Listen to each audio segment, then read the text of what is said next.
En esta mañana, en nuestra tercera parte de la guerra espiritual, comenzamos a analizar el llamado a fortalecernos en el Señor. El primer llamado que nosotros pudimos estudiar en la Biblia, en la primera conferencia, fue el llamado al valor. Hemos sido llamados a pelear.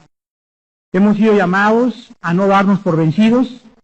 Hemos sido llamados a que nuestro ánimo se desanime, a que no nos sobrevengan ideas de derrota.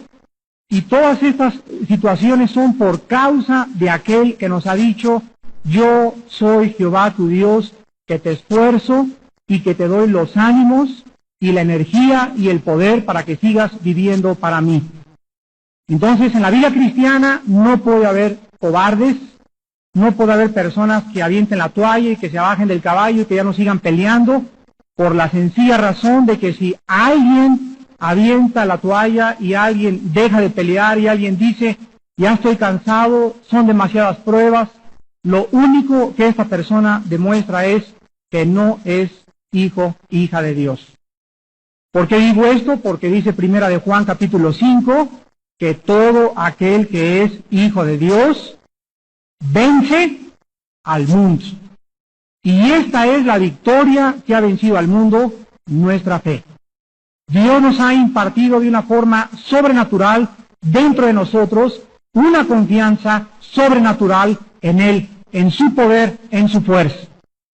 Y en esos momentos de desmayo que ya no podemos, que ya, Dios mío, son demasiadas las cosas, es en ese momento cuando Dios quiere que nosotros experimentemos que Él es un Cristo resucitado. El segundo llamado a la guerra espiritual que vimos la clase pasada fue el llamado a la disciplina, la importancia de nosotros de tener vidas disciplinadas en la manera de dormir, en la manera de orar, en el estudio de la Biblia, hasta en la manera de comer. Necesitamos hacer ejercicio, necesitamos tener una regularidad constante, porque la característica de la vida disciplinada es la regularidad y la constancia. Si ustedes quieren ver a una persona de doble ánimo, la persona que se levanta temprano lunes, martes y miércoles, el jueves se levanta tarde, el sábado también, pasan 3 semanas, otra vez le vuelve a entrar las ganas de levantarse temprano y nunca mantiene una constante regularidad ni constancia en su vida del espíritu. Entonces, nadie podrá en esta mañana, sin una vida disciplinada, poder ser un buen soldado de Jesucristo. Y una vez que hemos visto pues el llamado al valor y a la disciplina, ahora vamos a ver en esta mañana en Efesios capítulo 6, versículo 10. Efesios 6, 10, que el apóstol Pablo nos llama a fortalecernos en el Señor. Por lo demás, hermanos míos, fortaleceos en el Señor y en el poder de su fuerza. Son demasiados los enemigos que tenemos, son demasiadas las pruebas que enfrentamos, nuestra carne por dentro es frágil, enfermiza, el mundo tiene demasiadas tentaciones y los poderes y las huestes espirituales de maldad son demasiado poderosas para que ningún cristiano pueda atreverse a pelear sin el poder del Señor. Las palabras del versículo 10 del apóstol Pablo, en el original griego, dicen lo siguiente: por lo demás, hermanos míos, saquen fuerzas del Señor, porque nosotros no tenemos ninguna. Saquemos la energía, el poder, la fortaleza, el ánimo, la sabiduría, la dirección de Él, porque nosotros somos incapaces, incompetentes, inadecuados, débiles, tontos, para poder enfrentar con enemigos tan grandes como el mundo, la carne y Satanás. Entonces el apóstol Pablo nos invita a que nosotros aprendamos a conectarnos a ese, es como un enchufe que necesita una pila cargarse. Hay pilas recargables que se les baja la batería y todos nosotros tenemos que entender que todos los días se nos bajan las baterías. No somos autorrecargables porque no tenemos dentro de nosotros ni la fuerza, ni la sabiduría, ni el poder para poder mantenernos recargables. Tenemos que conectarnos todos los días a la fuente de poder y sacar de Dios, sacar de su poder la sabiduría, la fuerza, la dirección que nuestra vida necesita. Y si no aprendemos a fortalecernos en el Señor, a sacar sus fuerzas de Él, no vamos a acabar la vida cristiana.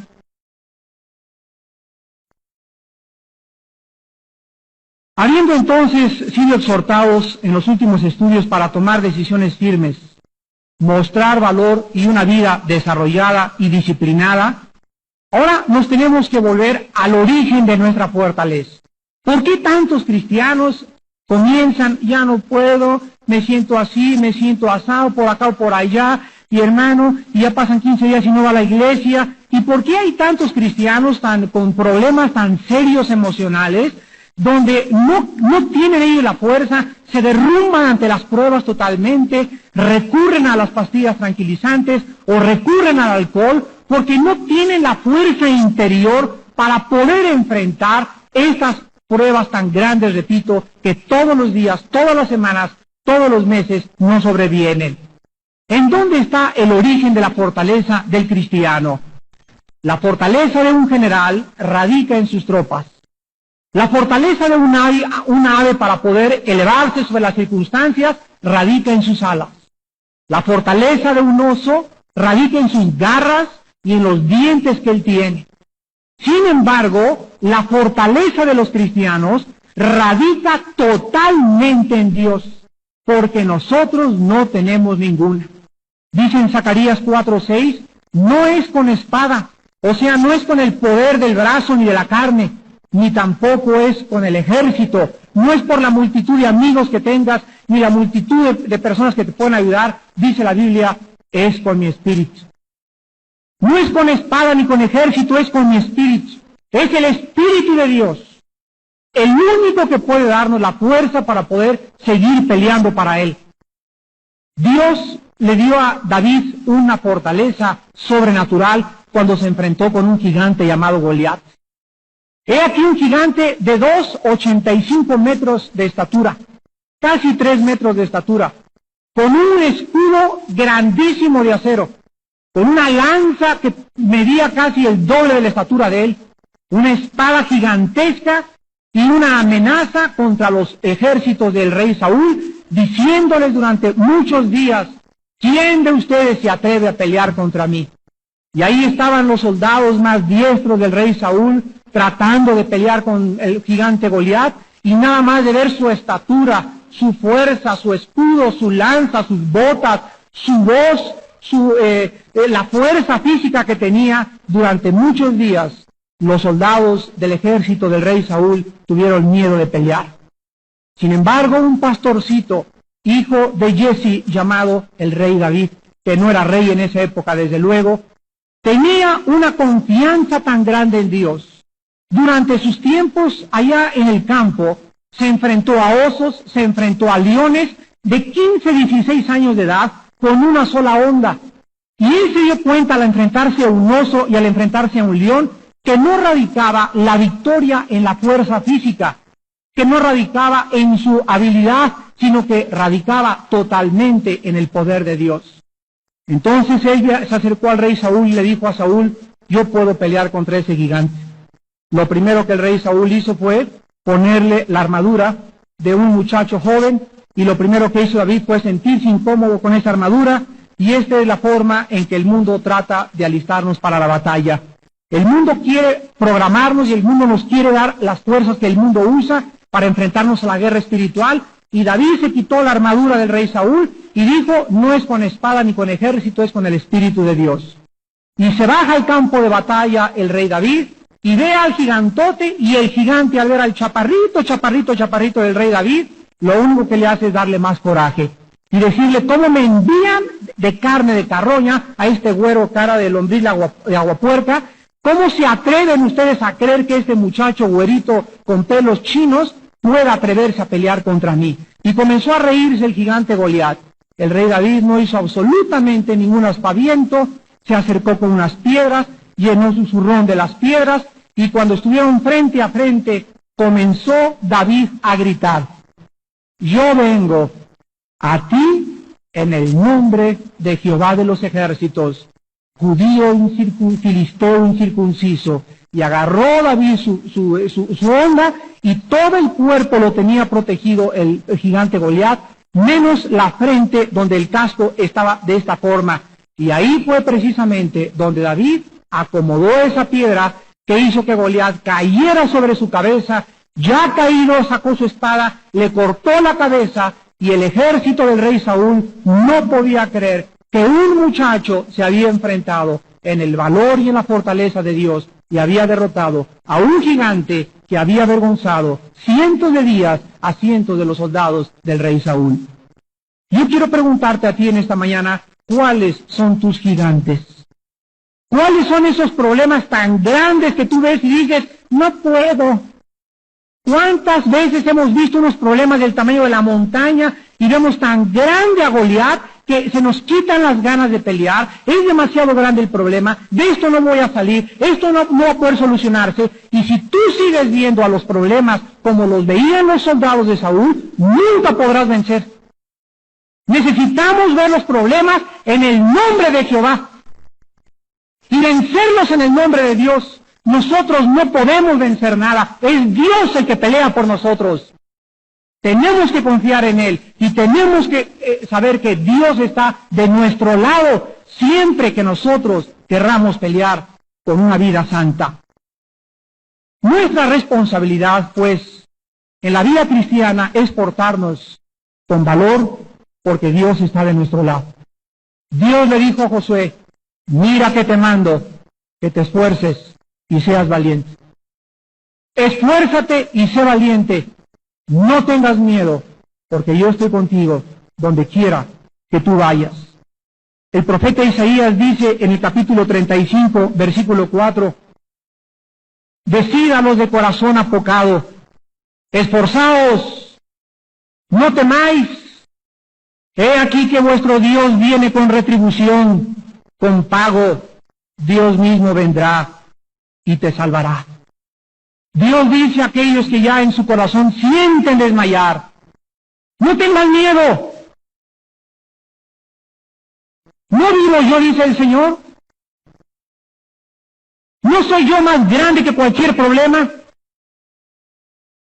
¿No acaso resucité de entre los muertos? ¿No podré cambiar yo tu matrimonio? ¿No podré cambiar yo tu familia? ¿No podré cambiar yo tu trabajo? ¿No podré cambiar yo tu destino? ¿No podré cambiar tus circunstancias? Díganme si no puedo, dice Dios. Dímelo si no puedes, dice el Señor. Dímelo ahorita. Y si tú me dices que yo no puedo, entonces yo no soy Dios, dice el Señor. Porque si Dios no puede hacer milagros, si Dios no puede cambiar nuestras vidas, entonces Él no es Dios. Una vez Cristo le dijo a los discípulos, si ustedes tuvieran fe, como un grano de mostaza, o sea, no se necesita una fe grandísima, se necesita tener una fe de calidad. Le podrían decir a esa montaña, desgájate y trasládate al mar, y la Biblia dice que la montaña obedecería. ¿Estaba Cristo realmente y literalmente diciendo que podemos tener la fuerza mental para transportar objetos, la teletransportación o la telequinesis? No estaba Cristo hablando de eso. Jesús nos está diciendo que cuando nosotros tuviéramos un problema tan grande como esa montaña y creyéramos, nada más, creyéramos que Dios es poderoso para transformar ese problema y desaparecer ese problema, la Biblia dice que el problema desaparecería. Y lo único que necesitamos es tener fe en Dios. Para que nosotros podamos verdaderamente vencer y podamos nosotros saber de qué consiste o en qué consiste el resultado de nuestras luchas, quiero que apunten ustedes las 4 cosas que necesitamos nosotros, son en estas 4 cosas en las que va a depender nuestra victoria. Vuelvo a repetir, el resultado de nuestra lucha y de nuestras victorias en la vida van a depender de estos 4 factores. Número 1, va a depender en primer lugar del poder y de la fuerza de Dios. Nunca, nunca, nunca, nunca en nuestras fuerzas. Nunca en nuestras habilidades. Nunca en nuestra sabiduría.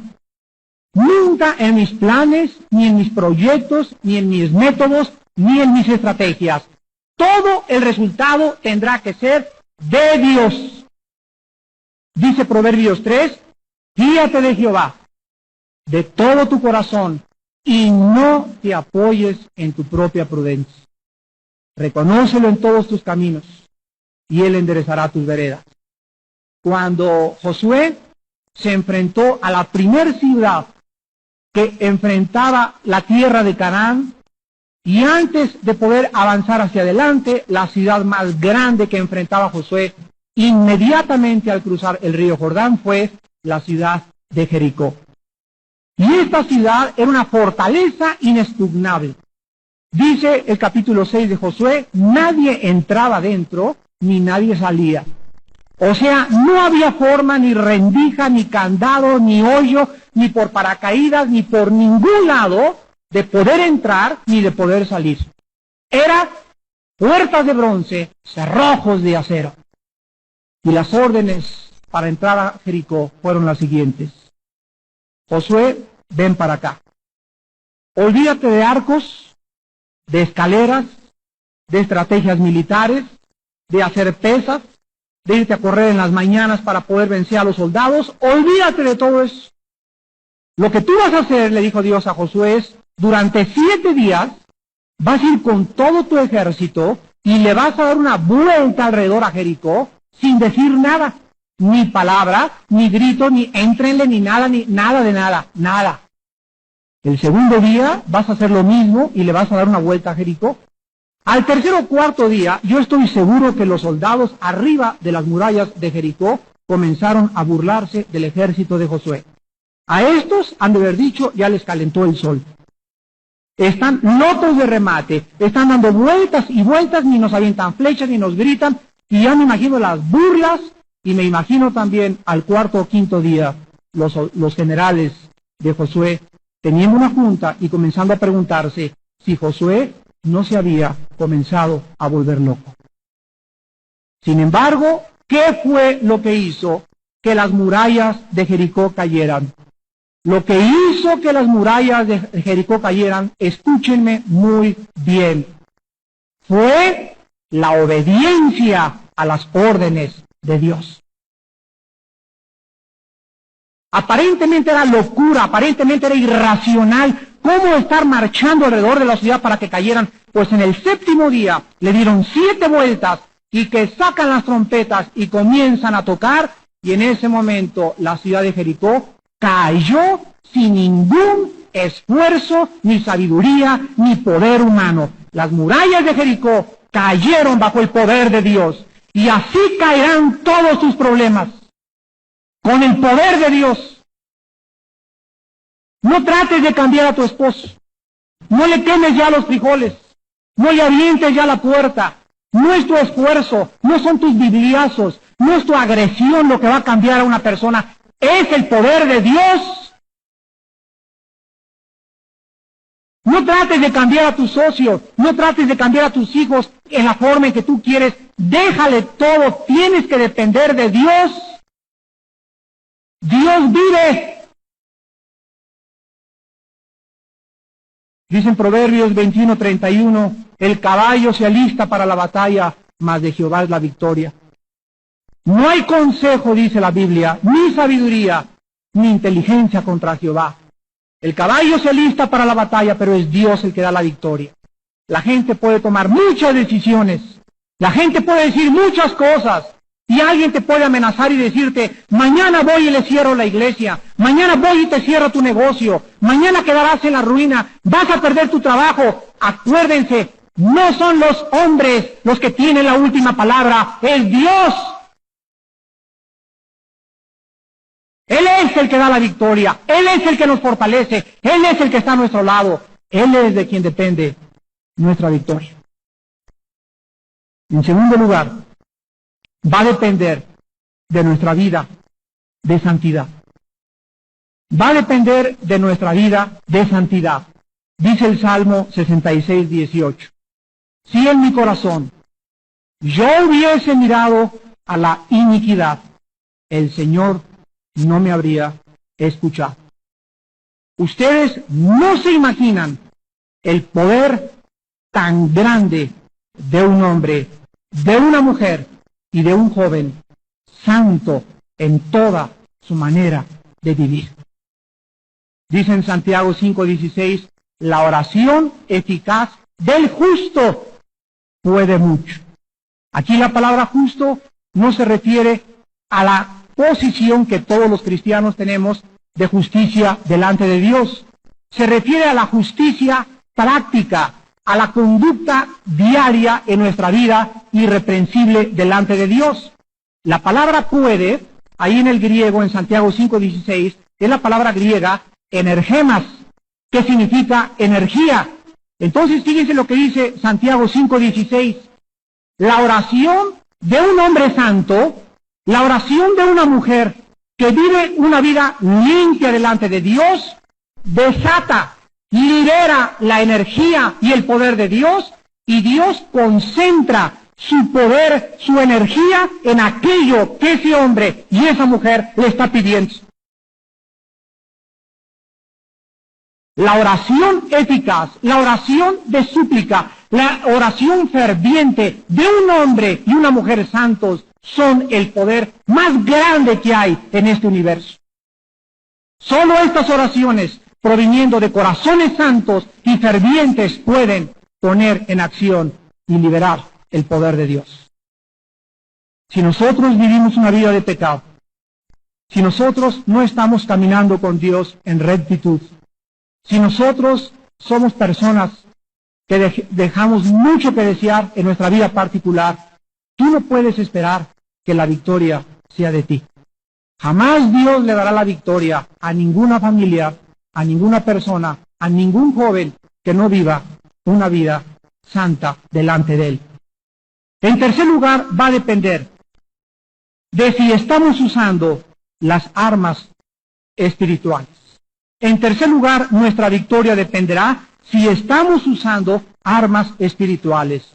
Dice 2 Corintios 10, del 3 al 5, porque las armas de nuestra milicia, o sea, las armas con que los cristianos peleamos, no es una 45 ni un Smith & Wesson, ni una Cobra 38 especial, ni tampoco es mi compadre el fulano de tal que tiene mucho dinero. Mis armas para pelear en la vida espiritual no son carnales, sino poderosas en el Señor para la destrucción de fortalezas, refutando argumentos y toda altivez que se levanta contra el conocimiento de Dios y llevando cautivo todo pensamiento a la obediencia en Cristo Jesús. Entonces, en tercer lugar, tenemos que asegurarnos que las armas que estamos usando son las armas de la luz. Son las armas espirituales. ¿Cuáles son estas armas espirituales? Dice Efesios 6, sobre todas las cosas tomad la espada del Espíritu, que es la palabra de Dios, y el escudo de la fe para que podáis apagar los dardos de fuego del maligno, y orando en todo tiempo, en toda oración y súplica por todos los santos en el Espíritu. Tenemos armas, pues, que son la palabra de Dios, y es la única arma ofensiva que tenemos. Cuando Cristo se enfrentó a Satanás, le citó la Biblia. Cuando tú quieras vencer los ataques mentales de Satanás, cuando quieras vencer la duda, la depresión, el miedo, el temor, necesitas la palabra de Dios. Pero si en el momento que te viene el miedo, el momento que te viene la duda, en el momento que comienzas a temblar, tú no tienes la palabra de Dios en tu mente memorizada, ¿cómo puedes entonces enfrentar a los ataques del maligno? Vean la importancia de estar memorizando este santo libro para que en el momento de la prueba, en el momento de la tentación, podamos decirle a Satanás, escrito está, al Señor tu Dios adorarás y a Él solo servirás. Si tú no sacas el escudo de la fe cuando Satanás te comienza a atosigar y a derrocar y a desanimar y te sientes que ya viene la carga sobre ti, viene sobre ti, te sientes desmayar, y no sacas en ese momento el escudo de la fe, el diablo te va a destruir. Nos va a destruir. La fe es lo único que puede detener los dardos del maligno. Nuestra confianza en Dios en ese momento. Hincarnos en ese momento. Oh Dios, te pido que me protejas. Oh Padre Santo, guárdame de esto. Oh Padre Santo, te encargo esto. Y en ese momento, dice la Biblia, somos guardados por el poder de Dios mediante la fe. Tenemos que aprender a usar las armas de la oración, la fe y la palabra de Dios para poder vencer. Y finalmente, en cuarto lugar, necesitamos, para depender de nuestra victoria, tener una vida marcada, empapada, caracterizada por la oración. Ningún cristiano, ninguna muchacha, ninguna mujer, ningún hombre, jamás en la vida podrá obtener nada, nunca, ni cambios de Dios, si no es a través de una vida metódica, regularizada, constante, disciplinada de oración. ¿Ya tienes tú esta vida de oración en tu vida particular? ¿Ya tienes un momento en el que todos los días te levantas a cierta hora metódicamente, después de comer te vas a tu cuarto y te vuelves a hincar, antes de acostarte te vuelves a hincar, te metes a un baño horas, vas en el camión horas? ¿Tienes tú ya esa vida de oración caracterizada constantemente por el Espíritu de Dios? Dice Marcos 14:38, velad y orad para que no caigáis en la tentación. El Espíritu a la verdad está presto, pero la carne es débil.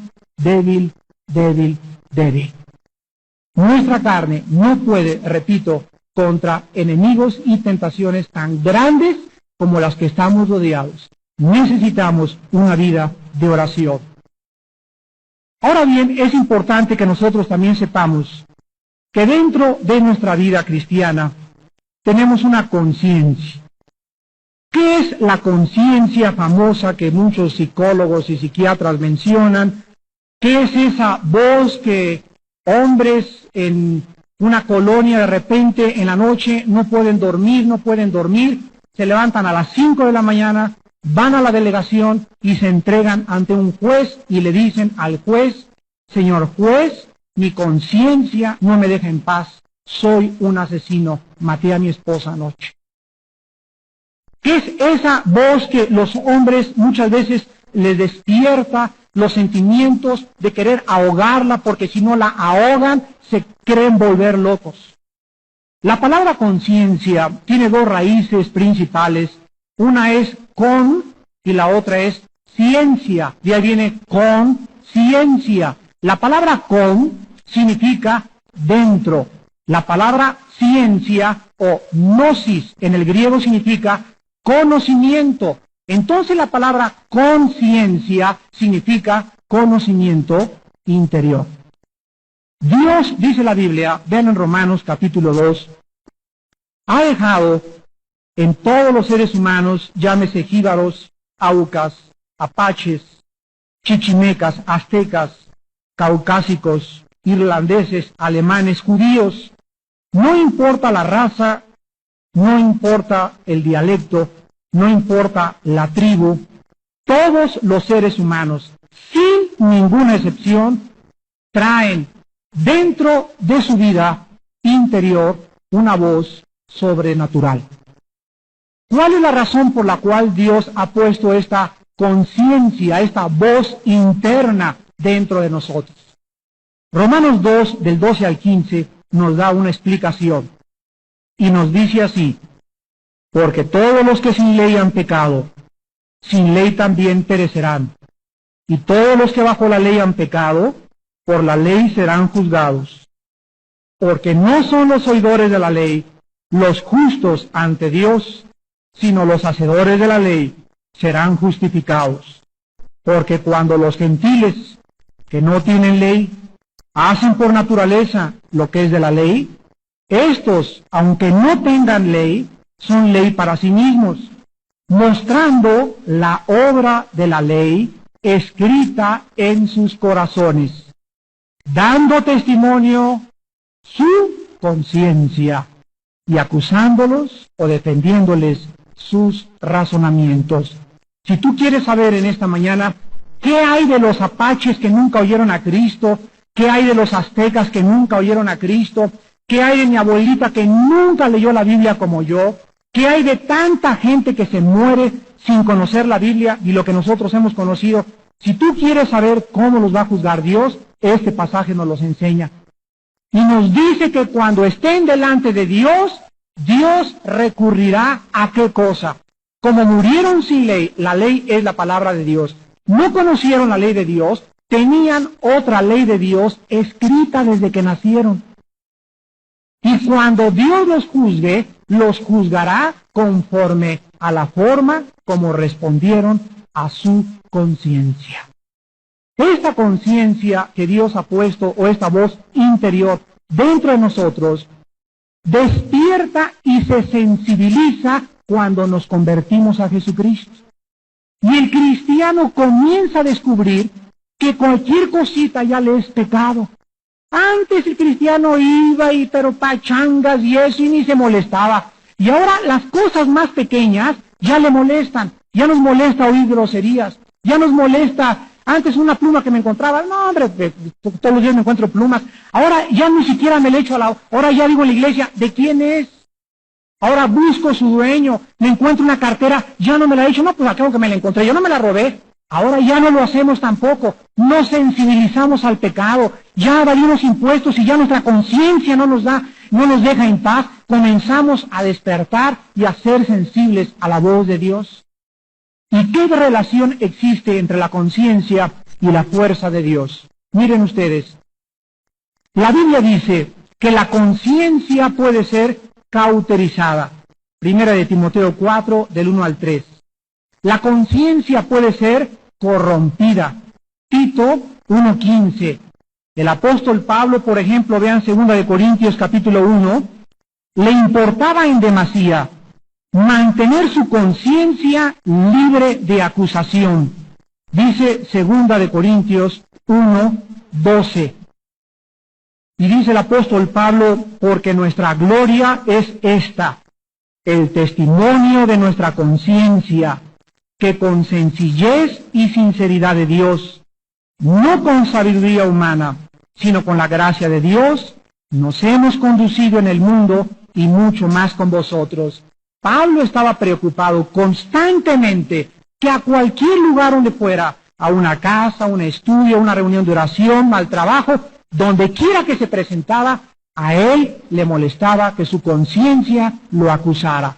Y nosotros debemos de mantener lo que se llama una buena conciencia, porque cuando nosotros no tenemos una buena conciencia, haz de cuenta, si tú en esta mañana le debes dinero a alguien y no se lo has pagado, no puedes tener una buena conciencia. Tu conciencia te tiene que estar molestando si es que a lo mejor ya hasta la corrompiste, la cauterizaste. Porque cuando el ser humano le dice a la conciencia, cállate, que te calles te estoy diciendo, que se calle le estoy diciendo, y comienzas a ahogar esa voz dentro de ti, Dios te deja que tú mates tu conciencia, que la corrompas, que la cauterices, y en ese momento ya no tienes ninguna fuerza interna para poder escuchar qué quiere Dios con tu vida. Y tenemos que tener cuidado nosotros de no ahogar la voz de la conciencia, porque perdemos el poder de Dios. En 1 de Timoteo capítulo 1, dice el apóstol Pablo que los cristianos que no responden a su conciencia se van a alejar de Dios. Dice 1 de Timoteo 1, del 19 al 20. Manteniendo la fe y la buena conciencia, la cual desechando algunos, naufragaron en cuanto a la fe, de los cuales son Himeneo y Alejandro, a quienes entregué a Satanás para que aprendan a no blasfemar. Dice la Biblia que así como un barco, cuando pierde el ancla y vienen las tormentas y no tiene velas, queda totalmente a merced de la deriva, naufraga totalmente y se estrella contra los arrecifes, así es la vida del ser humano. La vida del ser humano, que no tenga estabilidad, que no tenga un ancla, que no tenga convicciones, acabarás naufragando en cuanto a la fe.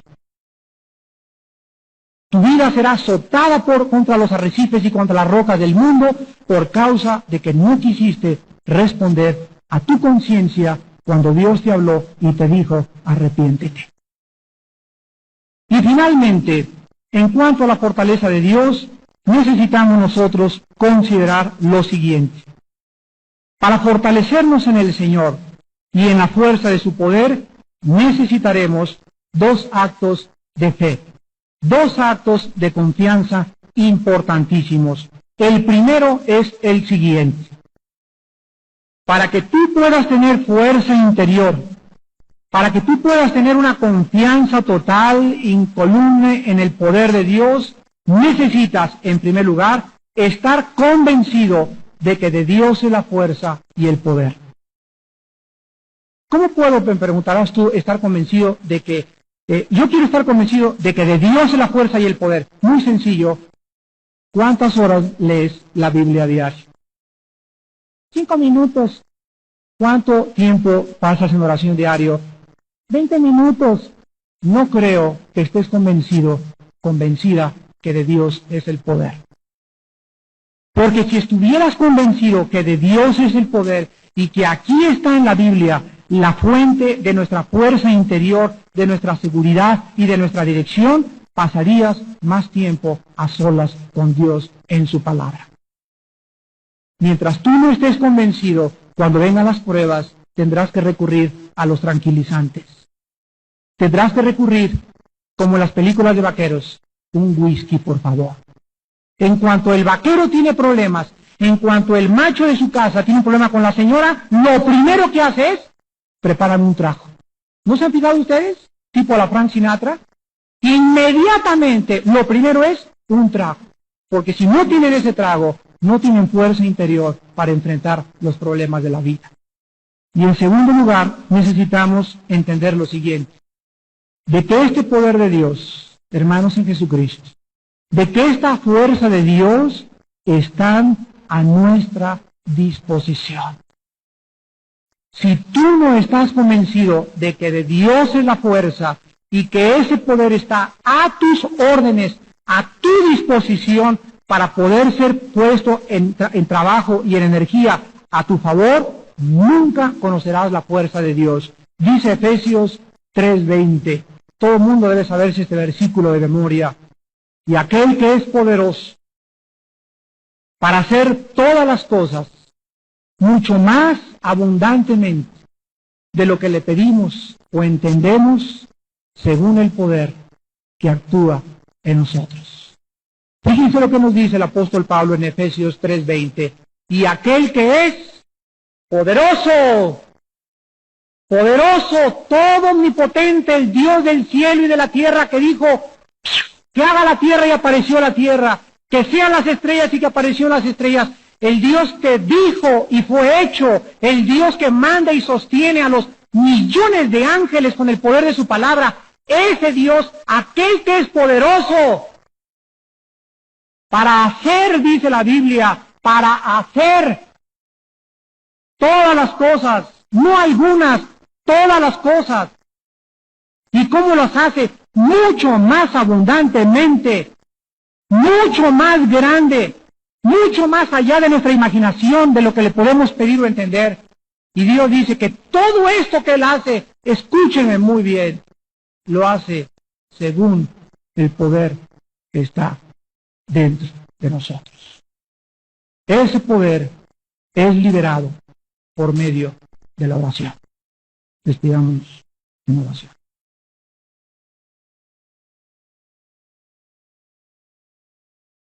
Miren que les mando que se esfuercen y sean valientes. No tengan miedo.